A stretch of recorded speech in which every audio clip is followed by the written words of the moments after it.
and welcome to the monthly Marquee. I'm your host, Bart Lovins, director from the Hardin County Schools Performing Arts Center. Our first guest this month is also our Pack Kid Spotlight. Please welcome Mr. Ben Shockley. Ben, how are you, sir? I'm very good. So we've been doing Skaggs Limousine all morning, doing the tour of the radio stations, and also with Kentucky's Heartland, Greg Milby. Thank you so much for spending the morning with us. I really appreciate your time. And tell us what you're doing this summer. Well, this summer I recently just started Hello Dolly with the Youth Theater of Hardin County. I'm going to be doing that for the next 2 months. I got the lead role of Horace Vandergelder, and I'm very excited to start working on that. What excites you about doing youth theater in general? Doing youth theater, I get to see some of my lifelong friends that I've grown to love and just love hanging out with. I so identify with that. I don't know if you knew this or not, but I was a member of youth theater growing up. I didn't know. I did youth theater when I was your age, and there were people in youth theater that did not go to my school that I only saw during the summer or at the workshops. And man, it was like a reunion. It was so great to see those friends that I had made from the summer before and to get together and work on stuff again. And you get to see how each other grow up and change. And you know, I can remember the first year I was in youth theater, my voice was changing. Yeah. And I couldn't sing a note. It was squeaky all over. I had to talk through all of my songs. And then next summer, I was in the Quartet for Music Man and was singing. And people were like, you can sing. I said, I can now. Couldn't last summer. Don't you find that's one of the fun things to see how the talent and the maturity of people as they grow up? I can see in myself how much I've changed over the 3 years that I've been doing theater. When you look back at yourself the first year of youth theater, what do you see? I see an awkward little boy who's just in middle school, trying to make his way through middle school, wearing cargo shorts. And now? Jeans. Jeans. And now you're up to jeans. I have a lot more confidence now. I've met some of my most cherished friends of my life. I have friends from youth theater to this day because of those summers spent together. Yeah, I could not agree more. There's friends that you make in high school because of that. You're thrown together. But the friends that I made in youth theater, working together on a shared project, those are the friendships that are bound to you. Most definitely. And you'll find 10, 20 years down the road, you pick up right where you left off with those friends. It's really exciting. So what kind of experience are you expecting this summer with Hello Dolly and playing Horace Vandergelder? With Hello Dolly, this will be my first lead role with Youth Theater of Hardin County, so I'm expecting for myself to step up and help out the younger ones and the first timers of youth theater, and the ones in cargo shorts. Yes, making them feel welcome and making them know how how important it is to have them as a part of the team. Well, and I think you've really touched on something there too. This is your first time playing a lead, and I can remember, and I'm not sure. I know Aaron Taylor is your director this summer, and you've worked with him a few times now. But especially in youth theater, they take that term, you are a lead. That means you are a leader. I mean, they take that very seriously. Very seriously. What's your job as a leader for the summer? Everything. Yeah. But you make sure that you don't take over. You don't take over. You just advise. And you make sure everything's working well. You don't want to make enemies by being a leader.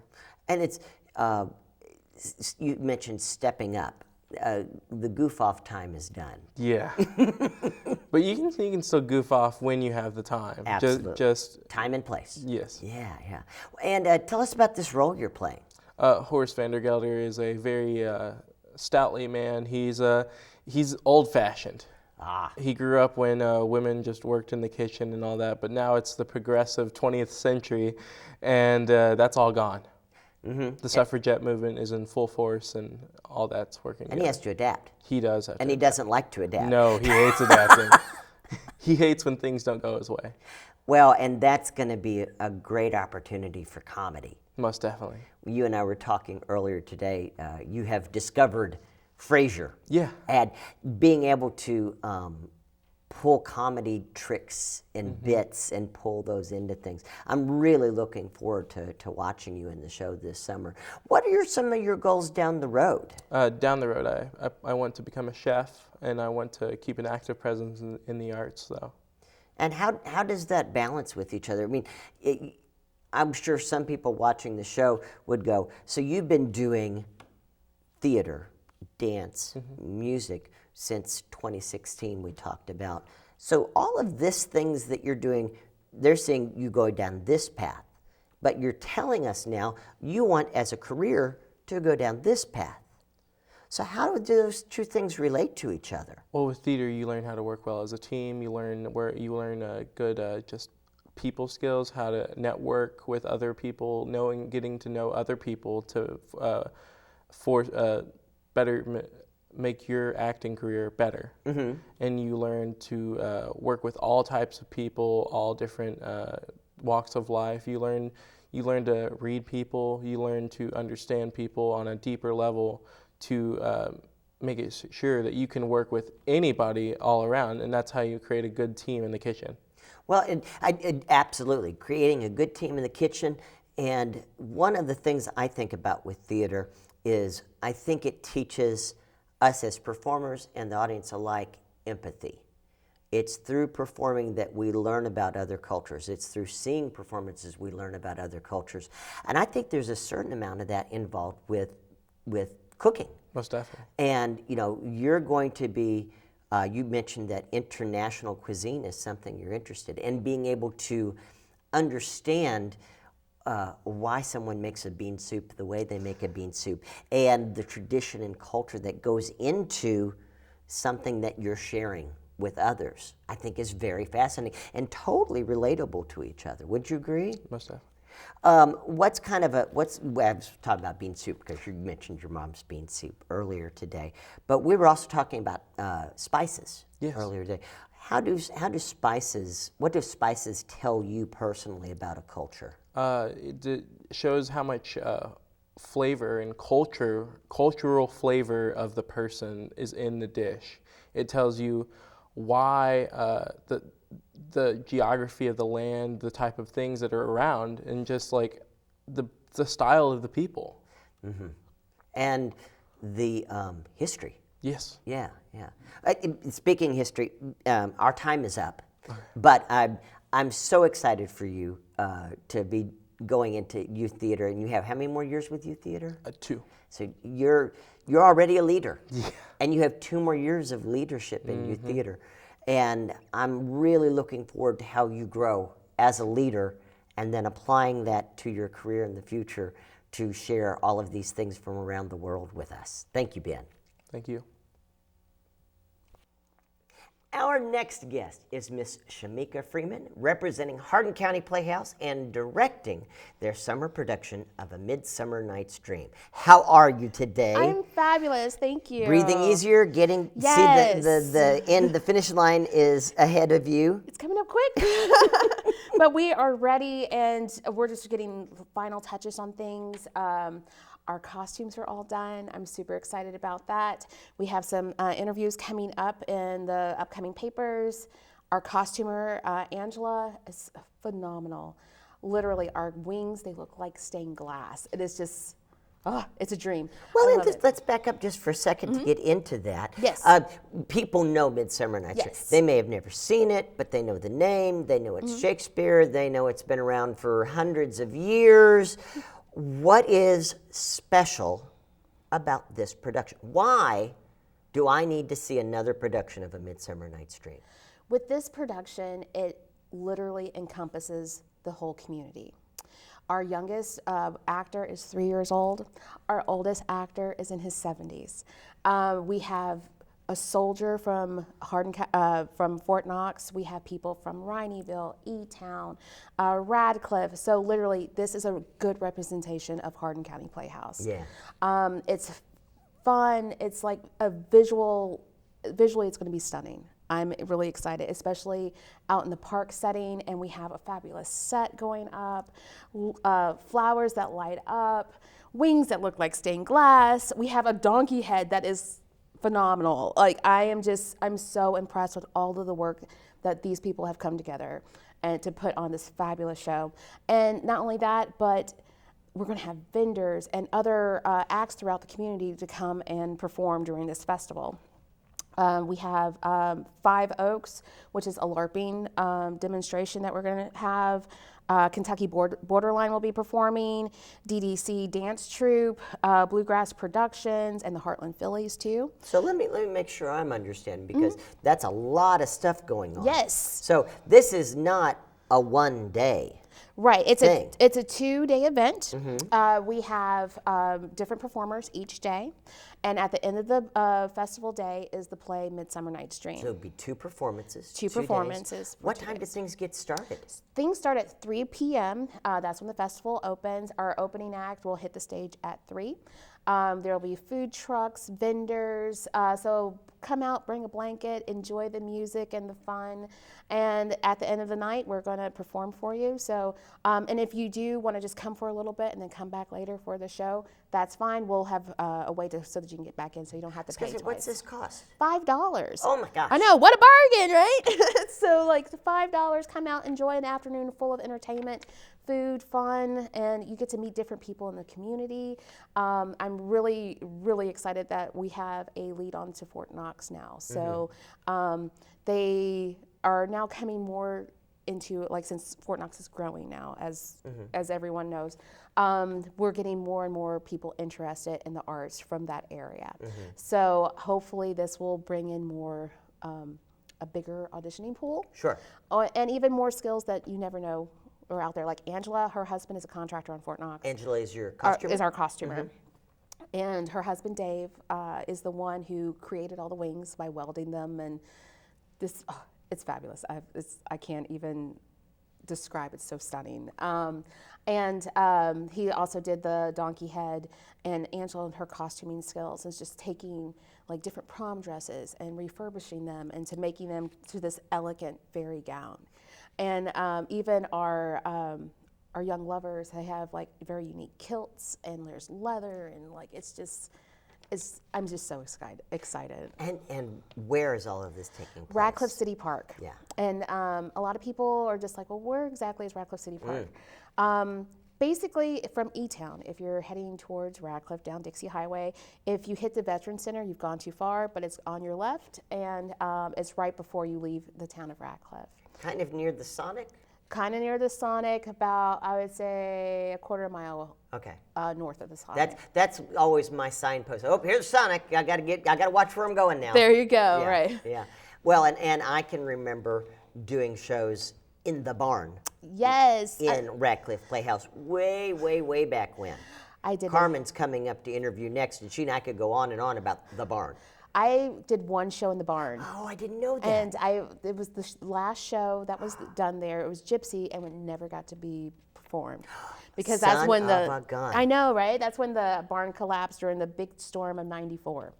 And I was actually talked to Gwen yesterday, and she was the one who was directing it. So it was just kind of like, I haven't seen you since Gypsy. And she's like, Lord. Like, it was literally been like 25 years since we've seen each other. And I was a Toy Adorable. And I'm like, it was a great little reunion. And it's just amazing how, like, Hardin County Playhouse and just theater in general, like, you make those connections, and like, it's like we hadn't missed a beat. Exactly what we were talking about with Ben in the last segment. It's you just pick up right where you left off. Exactly. And it's really exciting, because I think she's going to come out and try to direct for us too. So. That would be nice. Gwen's great. That would be a boon to have somebody with Gwen's background and experience come and get involved again. Speaking of which, you were talking before we went on air that you're still looking for directors for Hardin County Playhouse this season. Yes. If you're interested in directing, please visit our website and fill an application.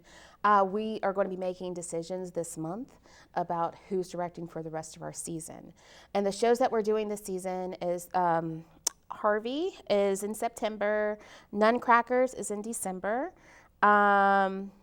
Night Mother is in March, and Heather's is in June. Heather's the musical. Yes. Yes. That I'm really excited to see A that lot one. of people are. Yeah. It's like I like the music from it, but it's very 80s. Sure. Well, it Like, should be. Yeah. I know. I'm Yeah. like, it brings me back way too many memories. And so, once again, for people who may have missed the beginning of this segment, Midsummer Night's Dream, Under the Stars, Under the Stars. at the Radcliffe Park. Yes. June 22nd and 23rd. The festival starts at 3 p.m. The show starts at 7. And how can people find out about that? And if they're interested in directing, what's the website? www.hardincountyplayhouse.com, or visit our Facebook page, and it's the Hardin County Playhouse. Excellent. Thank you, Shamika. Thank you. Our next guest on the program is Miss Carmen Caldera-Bratska, representing the Elizabethtown Performing Arts Center. How are you, dear? I'm great. How are you? Doing fine. Good. We've got through May. Yes. We survived another May. I want a shirt that says I survived another Maycember. Yes. We have 3 dance recitals at our space throughout May, in addition to choirs and bands and all of that stuff.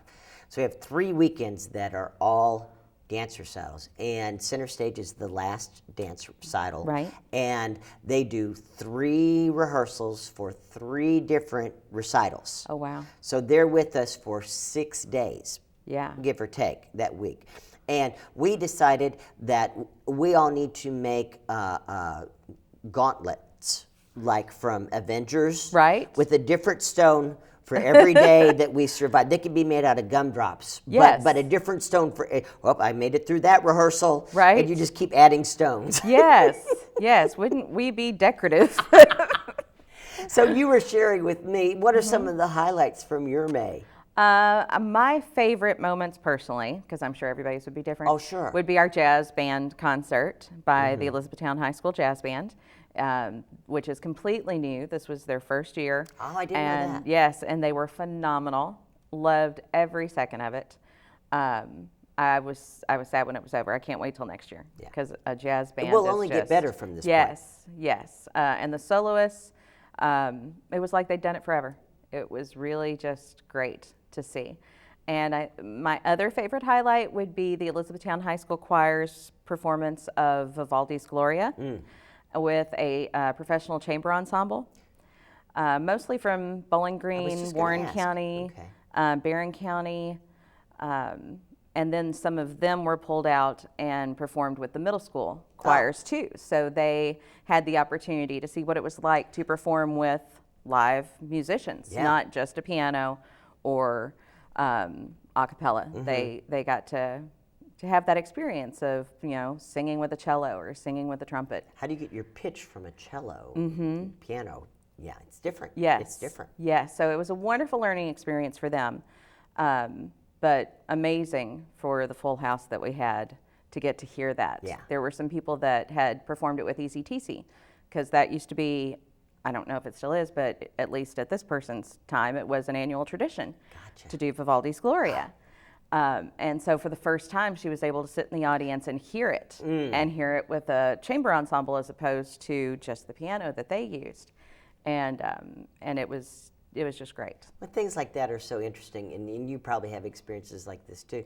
Every year, my high school choir did the Hallelujah Chorus.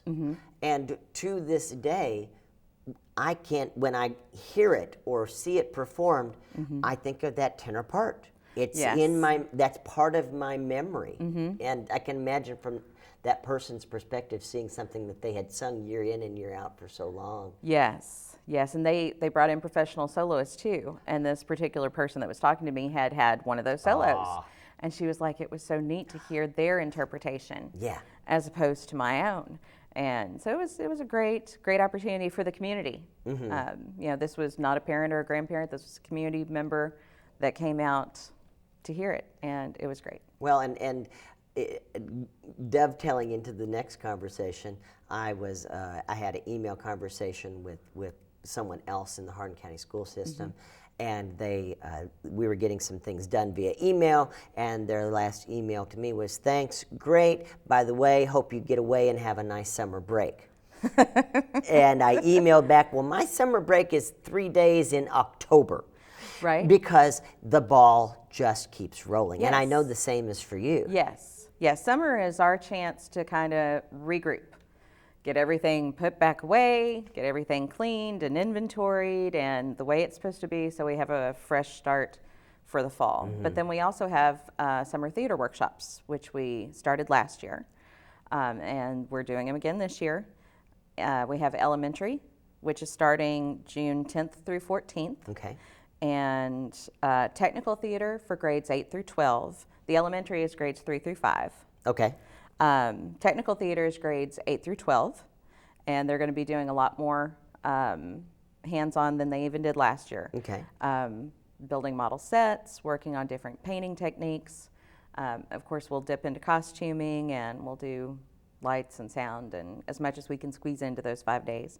And we've worked out with Aaron to bring them back for a tour Super. of the pack again, so they can see, the fly rail and some of the things that we don't have that you all do have. And so I'm looking forward to that. That's going to be a great week. And then July 8th through 12th, we have our middle and high school acting workshop, which is grades 6 through 12. And how do people sign up for these? All the information is on our Facebook page, Elizabethtown Performing Arts Center. There should be forms in any of the school offices. Most of those should still be open regular hours right now. And they can also call. And what time of day? Is this like an all-day thing, after business hours thing? Right. The acting workshops are 10 to 2. And that's for which ages? All the ages. All of the ages. Yeah, both Gotcha. workshops, both acting workshops, we go 10 to 2. And we walk down to the cafeteria at Morningside for lunch. So lunch is included.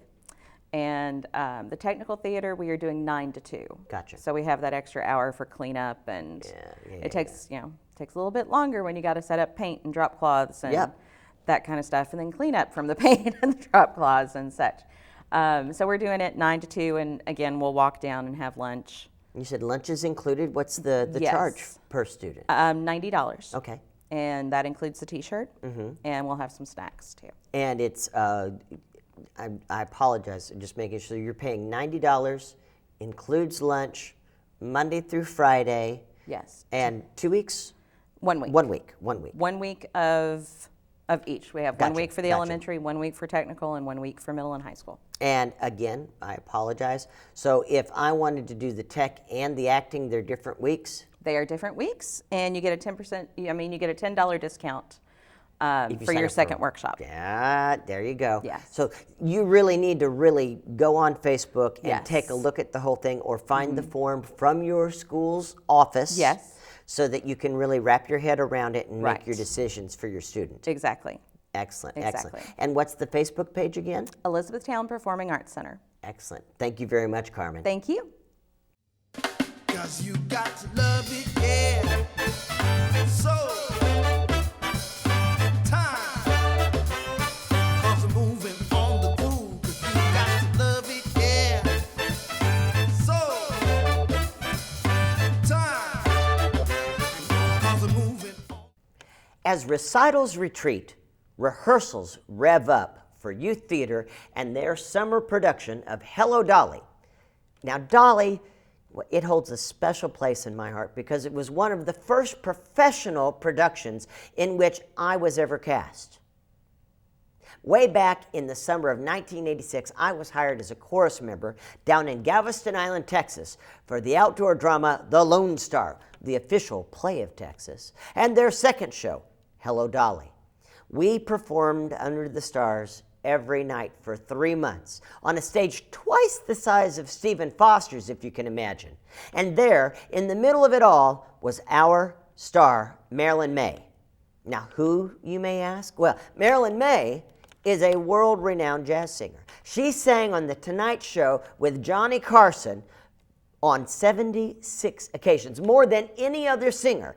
And Ella Fitzgerald once referred to her as the greatest white female singer in the world.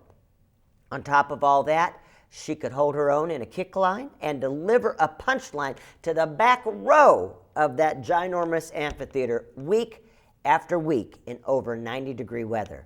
And yes, She is still performing. Just last month, she performed her one-woman cabaret show for 2 weeks at Feinstein's in Manhattan at the age of 91. Last week, I lucked into tickets to see Broadway legend Betty Buckley as Dolly at the Kentucky Center. She may not have been my Dolly, but she was a delight. And the whole show was so well executed that I found myself smiling and crying simultaneously on several occasions at both the sheer brilliance of her performance and of everyone else's. And also the flood of memories the show brought back of all those long, hot Texas nights over 30 years ago. Now, in just a little over a month, I'll be seeing youth theater's take on this classic. And I won't do it alone. No, in my mind, Marilyn May will be seated on my left and Betty Buckley on my right. And we'll all three be thinking, hello, Dolly, show us what you got. Learn more about youth theater, the Broadway touring show, as well as Marilyn May by clicking several links on the Bart's blog page of thepack.net.